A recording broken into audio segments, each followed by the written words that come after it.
नमस्कार। आज हम 2025 में दुनिया की सबसे ताकतवर वायु सेनाओं पर एक नज़र डालने वाले हैं। जी। हमारे जो वर्ल्ड पॉपुलेशन रिव्यू के 2024 के आंकड़ों पर आधारित है।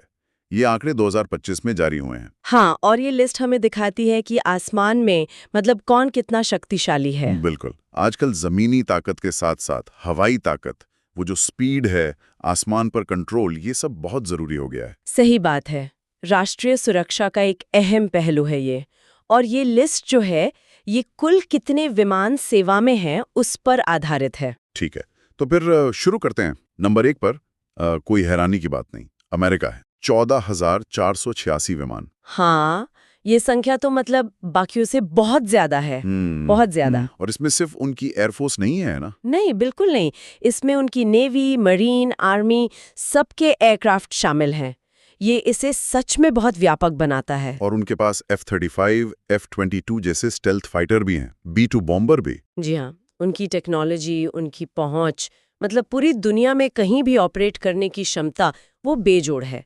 पर हाँ, इतना बड़ा बेड़ा संभालना वो बहुत महंगा और मुश्किल काम भी है। अच्छा, अमेरिका के बाद दूसरे नंबर पर आता है रूस, करीब 4,292 विमान। रूस के पास भी Su-57 जैसा अपना स्टेल्थ फाइटर है और Tu-160 बॉम्बर जो काफी शक्तिशाली माने जाते हैं। वो तो है। रूस की पहचान ही रही है मजबूत विमान बनाने की। और वो लगातार कोशिश कर रहे हैं अपनी वायुसेना को मॉडर्न बनाने की।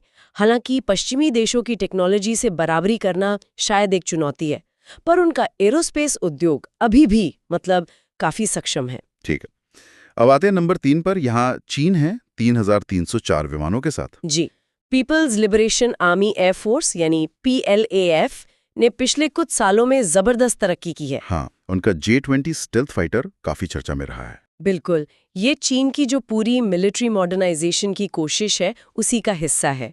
वो न सिर्फ संख्या बढ़ा रहे हैं बल्कि अपनी टेक्नोलॉजी, अपना क्षेत्रीय प्रभाव सब बढ़ाना चाहते हैं। और विदेशी तकनीक पर निर्भरता कम कर रहे हैं। हाँ, ये बहुत महत्वपूर्ण बात है। वो आत्मनिर्भरता पर जोर दे रहे हैं। अब यहाँ एक दिलचस्प मोड़ आता है। चौथे स्थान पर भारत है, 2,296 विमान। ये कई लोगों को शायद चौंकाएगा। हाँ, ये रैंकिंग भारत की बढ़ती हुई जो रणनीतिक भूमिका है उसे दिखाती है। तो ये संख्या भी मतलब एयरफोर्स, आर्मी, नेवी सबको मिलाकर है? जी हाँ, सबको मिलाकर। और खास बात यह है कि उनके बेड़े में विविधता बहुत है। जैसे रूस के Su-30 MKI हैं, फ्रांस के राफेल हैं जो मल्टी रोल हैं, और स्वदेशी तेजस फाइटर भी है। अच्छा, हाँ, तेजस। जी, और मेक इन इंडिया पर उनका जोर है, तो स्वदेशी क्षमता बढ़ रही है। ये सिर्फ नंबर की बात नहीं है, ये क्षमताओं का एक मिश्रण है। बहुत दिलचस्प। 5वें स्थान पर जापान है, 1,459 विमान। उनके पास भी F-35 हैं और एडवांस्ड F-15J जेट्स हैं। पूर्वी एशिया में जो तनाव रहता है उसे देखते हुए उनकी वायु शक्ति बहुत अहम है।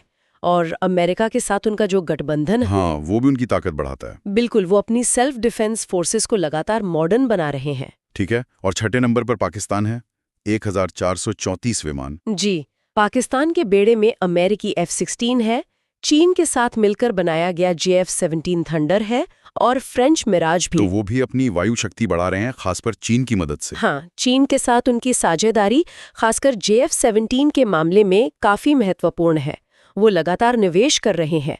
क्षेत्रीय संतुलन के लिए ये अहम है। सूची में थोड़ा और आगे बढ़ें तो 7वें से 10वें नंबर पर दक्षिण कोरिया, मिस्र, तुर्की और फ्रांस हैं। जी, दक्षिण कोरिया 1171 अपने स्वदेशी KF-21 बरामे प्रोग्राम पर काम कर रहा है।